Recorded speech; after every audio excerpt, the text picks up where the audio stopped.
सादर नमस्कार, सादर जय जिनेंद्र। क्षमा ब्रेकिंग जैन न्यूज प्रतिदिन प्रातः, दोपहर एवं रात्रि में देश भर से संपूर्ण जैन समाज से संबंधित सही और सकारात्मक समाचारों के लिए देखना और सुनना न भूलें। साथ में आपसे विनम्र निवेदन है कि यदि आपने इस चैनल को सब्सक्राइब नहीं किया है तो कृपया अवश्य कीजिए और शेयर और लाइक करके धर्म प्रभावना में सहयोगी एवं सहभागी बनिए। परम पूज्य जैन आचार्य श्री सुनील सागर जी महाराज सत्संग एवं पूज्य मुनि श्री पुण्य सागर जी महाराज सत्संग के सानिध्य में उदयपुर में 17 मई 2025 को मोहनलाल सुखाड़िया विश्वविद्यालय उदयपुर में श्री दिगंबर जैन ग्लोबल महासभा द्वारा जन सहभागिता से निर्मित global institute of Jainology and Prakrit Bhavan का लोकार्पण समारोह आयोजित किया गया। इस अवसर पर परमपूज्य जैन आचार्य श्री सुनील सागर जी महाराज ने दिया अपना महत्वपूर्ण उद्बोधन। लीजिए सुनिए। गुलाब चंद कोठारी कटारिया जी। अब गुलाब चंद जी के नाम में भी प्राकृत भाषा है। चंद जो शब्द है, आप जो गुलाब चंद जी के हस्ताक्षर भी होंगे तो गुलाब चंद लिखते हैं, चंद्र नहीं लिखते। चंद्र जो है वो संस्कृत भाषा का शब्द है और चंद जो है वो प्राकृत भाषा का शब्द है। आज भी देसी भाषाओं में, राजस्थानी भाषा में, उड़ीसा में, देसी भाषाओं मराठी में, कर्नाटक में, गुजरात में, सब जगह देसी भाषा में प्राकृत भाषाओं का प्रयोग आज भी होता है। कुलपति जी और पूर्व कुलपति जी, आज भी लोग कूड़ा बोलते हैं, कूड़ा बोलते हैं, कूप नहीं बोलते।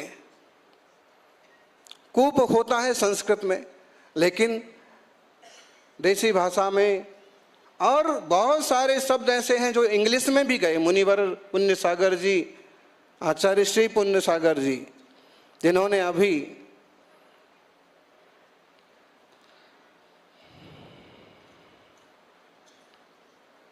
इंग्लिश सबसे गरीब भाषा है, भले आज उसे दुनिया की सबसे बड़ी भाषा लोग बोलते हो, वेरी पुअर लैंग्वेज।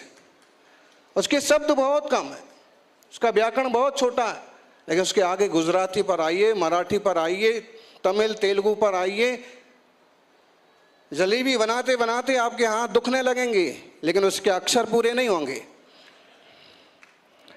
जो भी है, हमारा देश, हमारी संस्कृति, हमारी भाषाएं बहुत समृद्ध हैं। गुलाब चंद जी कटारिया साहब ने बहुत अच्छा कदम उठाया।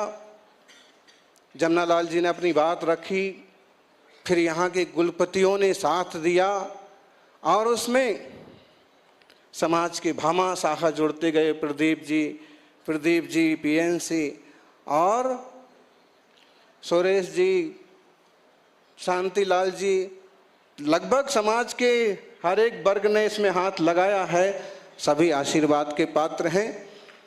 और जो शुरुआत उदयपुर ने की है, ये शुरुआत हर एक यूनिवर्सिटी में होना चाहिए। कटारिया जी से तो हम एक खास बात कहने के लिए उपस्थित हुए हैं। विशेष रूप से 50-60 किलोमीटर एक्स्ट्रा चल करके, पहले 1200 किलोमीटर हुआ, उसके ऊपर। और ये प्रदीप जी पीएनसी बोले ऐसी रोड बनाते हैं कि बिल्कुल, अब उनसे कहो कि जहां हम लोग चलते हैं वहां भी थोड़ी कुछ बना दिया करें। सौभाग्यशालियों, मुनिराज तो परिसर उपसर्गों को जीतने वाले होते हैं, वर्तमान में भी वर्धमान महावीर स्वामी को जीने वाले होते हैं।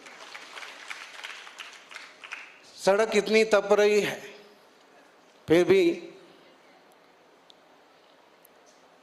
आज प्राकृत भाषा का यह मंगलमय सम्मेलन, जिसमें पंजाब की राज्यपाल, उसके पहले असम के भी राज्यपाल रखे और साथ में चंडीगढ़ के प्रशासक बड़ी बड़ी जिम्मेदारियों को निभाते हुए एक वरिष्ठ श्रावक उपस्थित है, गुलाब चंद जी कटारिया। विधानसभा में आपने कहा कि महाराज जी जयपुर आओ तो एक बार विधानसभा भी आओ, और उस दिन अचानक से कार्यक्रम हमारा बन गया, पास में प्रवास था तो हमें याद आया, कटारिया जी ने कहा था कभी आओ, तो लोगों ने कहा कि आधे किलोमीटर ही है महाराज जी जहाँ आप विश्राम कर रहे हैं। और हम पहुँचे वहाँ पर संघ के साथ, एक भी विधायक उपस्थित नहीं था, पता नहीं था, लेकिन कटारिया जी उपस्थित थे। फिर हमने सोचा जब कोई विधायक नहीं है तो कटारिया जी भी कैसे आ जाएंगे। तो जब घूम फिर के आए तो कटारिया जी हमको वहाँ मिले तो बोले कि मैं तो यहाँ कितनी देर से इंतज़ार कर रहा हूँ आपका।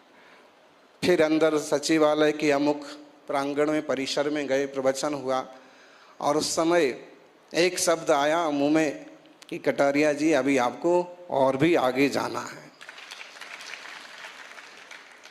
गौरव होना चाहिए, एक सीढ़ी और चढ़ना, एक सीढ़ी और चढ़ना ही चाहिए। एक श्रावक जब आगे बढ़ता है तो जिन शासन भी आगे बढ़ता है।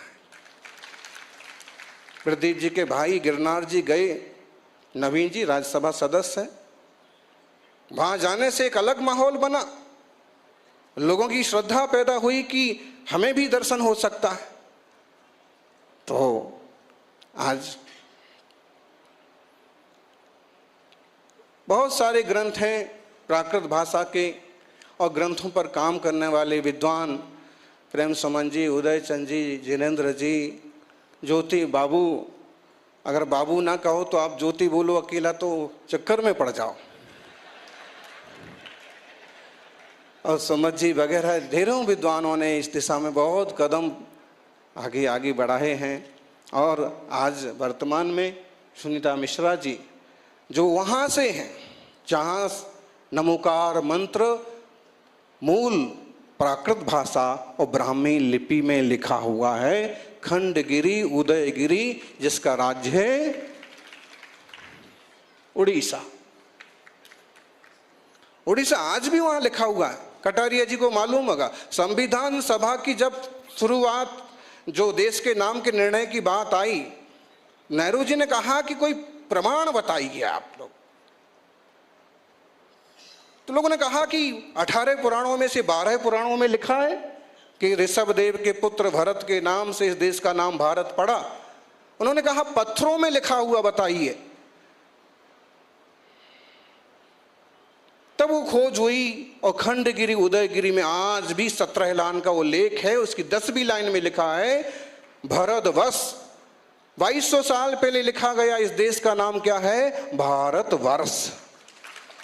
और इसलिए मोदी जी ने G20 कार्यक्रम के अंतर्गत बहुत कमाल किया, और जहां लोग इंडिया लिखते थे उन्होंने भारत लिख करके दुनिया को बताया कि असल में हम इंडियन नहीं हैं, हम लोग भारतीय हैं, हमारे भीतर भारत बसता है। और भारतीय क्या होता है, भारत की शक्ति और शौर्य क्या होता है, ये महाराणा प्रताप से लेकर के आज के भारत तक आप देख सकते हो। चंद्रगुप्त मौर्य से लेकर के आज के भारत तक देख सकते हो। पाकिस्तान मिसाइलें छोड़ता है जिसे हमारा देश फुलझड़ी समझता है। उसने तो मिसाइल छोड़ी और इनने उसकी कमर ही तोड़ी। हम किसी से उलझते नहीं हैं, लेकिन कोई हमसे उलझता है तो उसे सीमा पर कौन बैठे थे? पंजाब का ही ज़्यादातर एरिया लगता है पाकिस्तान को। और थोड़ी देर को तो ऐसे लगा कि इतनी बड़ी जिम्मेदारी है, कटारिया जी कार्यक्रम में शायद नहीं आ पाएंगे, लेकिन सामने वाले का तो 1-2 दिन में ही बंटाधार हो गए। समझ में नहीं आता है ये बार बार। एक उसी समय हमने एक मुक्तक बोला था, मुनिराज को ऐसे बोलना नहीं चाहिए लेकिन मुंह में आ गया कि जो कोई गलती नहीं करता है उसे भगवान कहते हैं, जो गलती कर सुधर जाए उसे इंसान कहते हैं, जो गलती पर करे गलती उसे शैतान करते हैं, और जो गलती करे मार खाए फिर से लड़ने को तैयार हो जाए उसे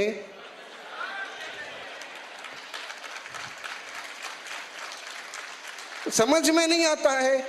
अरे जितना हमको सताने के लिए ताकत लगाते हैं वो उतनी ताकत अपने देश में लगाएं तो वो भी हमारे बराबर आके खड़ा हो जाए।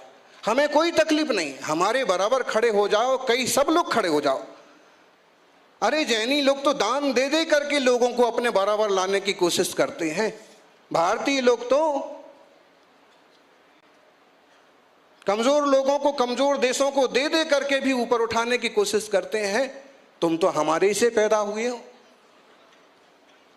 हम सभी अपने इस देश, अपनी सेना और अपना शासन प्रशासन को शुभकामनाएं दें और प्रभु से प्रार्थना करें देश सुरक्षित रहे, तीर्थ सुरक्षित रहें। और सौभाग्यशालियों,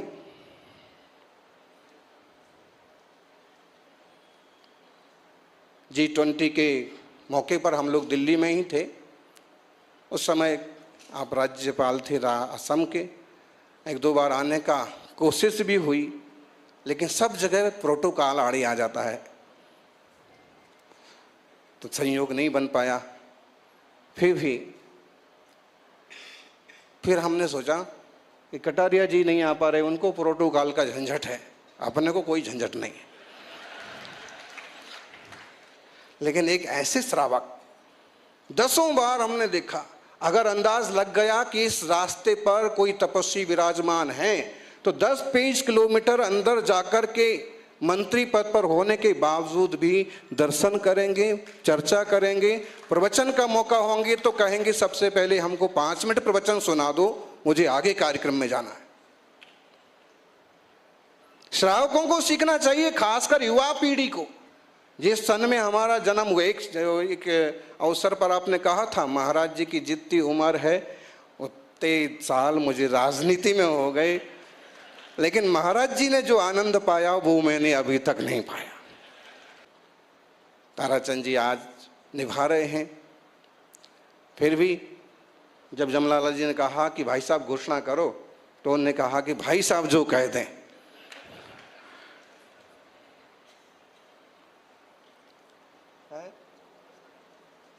तीर्थ क्षेत्र कमेटी के अध्यक्ष शंभू प्रसाद जी उपस्थित हैं। उदयपुर का पूरा वरिष्ठ गरिष्ठ समुदाय उपस्थित है। एक भी चेहरा ऐसा नहीं है जो अपनी गरिमा न रखता हो। और निश्चित रूप से आप सबकी गरिमा में उपस्थिति में कटारिया जी से एक बात कहना चाहते हैं कि ये एक छोटा सा प्रकल्प तो अपना चालू हो गया, लेकिन जिस ढंग से मोदी जी ने प्राकृत भाषा को क्लासिकल लैंग्वेज का दर्जा दिया, उस ढंग से उसके लिए एक यूनिवर्सिटी होना चाहिए। उसका बहुत बड़ा परिसर है, उसके शिलालेख हैं, उसका साहित्य है, उसकी पुरातात्विक संपदा है और उसके अंतर्गत केवल जैन साहित्य नहीं आता। ये बात अलग है कि सौरसैनी साहित्य देखें तो खास रूप से दिगंबर जैन और कुंद आदि का साहित्य, लेकिन अर्धमागधी साहित्य देखें तो खासकर हमारे श्वेतांबर संप्रदाय में वह उपलब्ध है। एक काल के अंतर से और देश के अंतर से ये अंतर आया, लेकिन है वो भी प्राकृत भाषा। बौद्ध धर्म में जो चलती है पाली को ही मागधी प्राकृत कहते हैं। और ऐसे में जो सारी देसी भाषाएं हैं वो इसके अंतर्गत आ जाती हैं। अगर ये शुरुआत इस पर काम चालू हो जाए और उदयपुर में कटारिया जी के नेतृत्व में अगर यूनिवर्सिटी प्राकृत के लिए कहीं बनने की स्पेशल योजना बन जाए तो इसके लिए बहुत बड़ी बात हो जाएगी। बहुत बड़ा काम है, लेकिन बहुत बड़े आदमी को सब कुछ संभव होता है। फत्तावत जी बैठे हैं, पूरा सकल जैन समाज उपस्थित है आज। और जैन समाज नहीं, हर बुद्धिजीवी गरिष्ठ वरिष्ठ बंधुजन उपस्थित है। हम इस प्राचीन भाषा, लिपि, संस्कृति के लिए काम करते रहें, क्योंकि बड़ा पट्टा होता है। मथुरा की संग्रहालय में हम गए, शरद जी और कई सारे लोग थे साथ में। एक शिलालेख हम पढ़ रहे थे ब्राह्मी लिपि का, उसमें अनुवाद में लिखा था गणनी आर्य का। उन्होंने एक कूप, एक बावड़ी, एक बगीचे का निर्माण करवाया, एक बसतिका का निर्माण कराया। उसमें लिखा था, ब्राह्मी में लिखा था गणनी आर्य का, और हिंदी अनुवाद था गणिका आरेका। मैंने कहा, जो प्रबंधक थे हमारे साथ थे, मैंने कहा कि भाई क्या लिखा है? उसने कहा सर मैं तो पढ़ के जानता नहीं हूँ। तो हमने कहा मैं पढ़ के जानता हूँ, ये किसने अनुवाद किया? लखनऊ विश्वविद्यालय के अमुक प्रोफेसर। हमने कहा कि गणिका लिखा, गणिका तो मतलब होता है वेश्या, और गणनी मतलब होता है जैन समाज की वरिष्ठ बड़ी आरिका, बड़ी साध्वी, मुख्य साध्वी। उन्होंने कहा महाराज जी चेंज करवाएंगे। मतलब भाषा लिपियों का बोध ना हो तो कुछ का कुछ हो जाता है। आचार्य कुंद कुंद के समय सार को लोगों ने किस किस रूप में पेश नहीं कर दिया, लेकिन अगर आप उसकी असली भाषा को जानेंगे तो आप समझेंगे अहमिको खलु शुद्धो दंसणाण मयो सदा रूबी नवियत्थ मज्ज किंचिबी अन्नम परमाणु मित्तम्पी। यानी कमाने में तो भेजा लगता है। दो दो प्रदीप सामने हैं, किसकी तरफ देखें यही समझ में नहीं आता। शांतिलाल जी भी यहाँ बहुत है, इसलिए उदयपुर में इतनी शांति रहती है।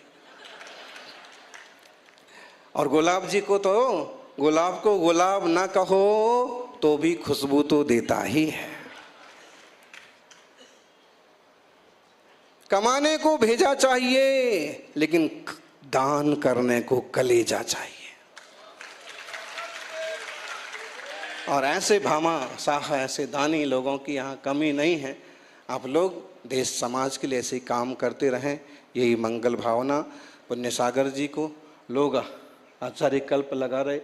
मेरी समझ से इतने बड़े वरिष्ठ संत हैं, 40 साल लंबा जीवन है तपस्या का, उन्हें तो आचार्य के रूप में शोभायमान होना चाहिए। यहाँ से विश्वविद्यालय से पहली बार अपन एक मुनि महाराज को आचार्य के रूप में पुकारना पूजना चालू करें, ताकि समाज के लिए, देश के लिए जो उनकी अवदान है इसमें और वृद्धि हो।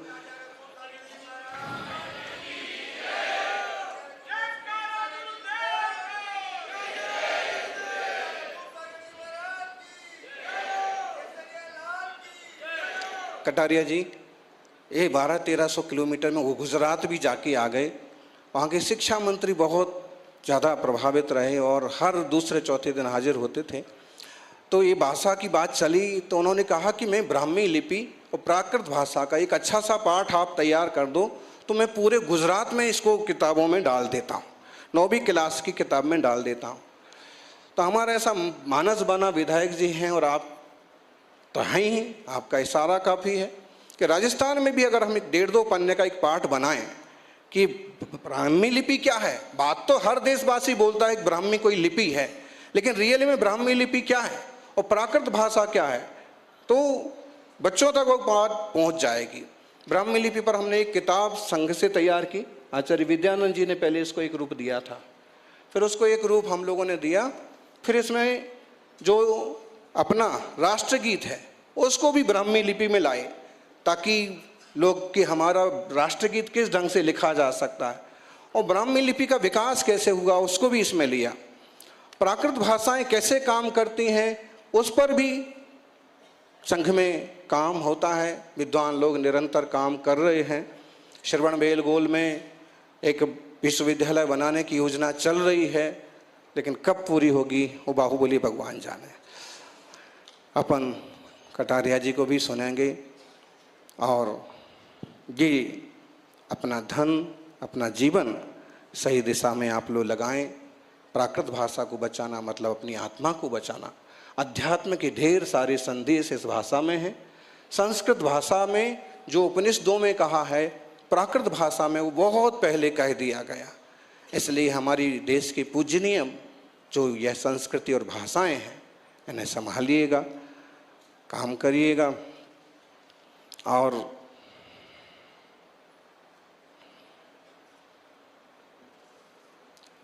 मोदी जी की कभी पूछने लग जाएं, मान लो एक बात आई कि संस्कृत की रचना हुई, विश्वविद्यालय बन गए। संस्कृत के कितने विश्वविद्यालय बन गए प्रेम सुमन जी? 16। हमको 17 मालूम पड़े। उदय चंद जी 1-2 विश्वविद्यालय में हम जाके आए तो चर्चा सामने आई कि तत्कालीन प्रधानमंत्री ने पूछा कि कितने लोग संस्कृत जानते हैं। तो 1000-2000 हाजिर कर दिए और बता दिए कि देश में ऐसे बहुत हैं। अगर मोदी जी पूछें, कटारिया जी अनुमोदना कर रहे हैं, विश्वविद्यालय बनना चाहिए, कितने लोग जानते हैं प्राकृत भाषा, तो अपन बोलो 1 करोड़ तो जानते हैं, लेकिन जितने लोग नमोकार मंत्र जानते हैं उतने लोग प्राकृत भाषा जानते हैं। मोदी जी खुद जानते हैं।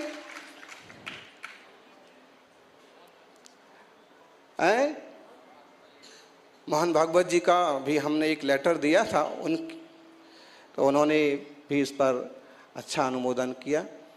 अभी अपन विराम करते हैं। इतना पूरा समय दिया। अभी हम जब वहाँ से चलने लगे ना, गरम गरम कटारिया जी बोले साथ में चले। हमने कहा कि राज्यपाल जी हैं, भक्ति तो बहुत है, ये आप देखिए आदमी के पास लाख रुपए होते हैं तो ऐसे कूदता है, राज्य पंजाब के गवर्नर होके भी नीचे बैठे हैं। क्या बात है। कितने बार आग्रह किया, बोले मैं गुरुओं के आसन के बराबर नहीं बैठ सकता। गुजरात में हमारे साथ घटना हुई, कोहली जी राज्यपाल थे, वो तो सरल स्वभावी थे, लेकिन 1-2 लोग आए और कहने लगे कि उनका आसन आपके आसन के बराबर लग जाएगा। तो मैंने कहा भाई मुनि, दिगंबर, तपस्वी और ये सब साधु, चतुर्वेद संघ नीचे हो जाएगा। नहीं नहीं, राज्यपाल जी का आसन ऊंचा लगेगा। जब राज्यपाल जी आए तो उन्होंने कहा कि क्या हो रहा है, उनने उस मुनियों से थोड़ा नीचे कराया। लेकिन कटारिया जी की विनय, विनम्रता, भक्ति पूरे देश को सीखने जैसी। संत है तो सत्ता है, संत है तो सत्य है, संत है तो तपस्या है, संत है तो सब कुछ है। और इनके प्रति जो विनय है आप रखते हैं, बरसों से देखते हैं। तपस्वी सम्राट के चरणों में आए, वो बने थे शुरू में लोक निर्माण विभाग मंत्री, 2003 की बात है। उसके पहले भी बहुत कुछ बन चुके थे, लेकिन सहेली नगर में आए तो उन्होंने, हम तो छोटे बच्चे थे, गुरु महाराज को नमस्कार किया और बोले गुरुदेव ये की आशीर्वाद लेने आया हूं। लोक निर्माण विभाग मतलब काजल की कोठरी, जितना डामर गिट्टी खा सकते खाओ, डामर पी सकते पियो। मैं चाहता हूं कि मुझे आशीर्वाद दो कि काजल की कोठरी में मुझे एक धब्बा ना लगे, ये आशीर्वाद लेने आया हूं। छोटे छोटे ट्रस्ट पर बैठ करके लोग घपला कर लेते हैं। इतनी ऊंची पोस्ट पर जाने के बाद भी कोई व्यक्ति सुरक्षित रहे, वो एक अच्छा श्रावक ही हो सकता। ऐसे महामहिम और देश के एक बहुत बड़ी जिम्मेदारी को निभाने वाले राष्ट्रपति भी प्रशंसा करते हैं, सबसे बढ़िया राज्यपाल देखना है तो। और हम तो कहते हैं जिन ईश्वर की कृपा हो, इस प्रकृति की, भारत माँ की कृपा हो, और इनको और ऊपर वाले दर्जे पर देखें। समाज के लिए, देश के लिए जीने वाला, सभी लोग तरक्की करें, सबका मंगल हो। सर्वे भवन्तु सुखिना, सर्वे सन्तु निरामया, सर्वे भद्राणि पश्यन्तु मां कश्चित् दुख भाग भवेत्। जय बोलिए 24 तीर्थंकर भगवान की, अहिंसामयी सनातन जैन धर्म की। Kshama breaking Jain news YouTube channel पर विज्ञापन देकर धर्म प्रभावना में बने सहभागी। विज्ञापन देने हेतु संपर्क कीजिए मोबाइल नंबर 9026900740 एवं समाचार एवं वीडियो भेजने हेतु WhatsApp number 9335236222। Kshama breaking Jain news YouTube channel देखने के लिए आपको बहुत बहुत धन्यवाद। सादर प्रणाम, सादर जय जिनेंद्र।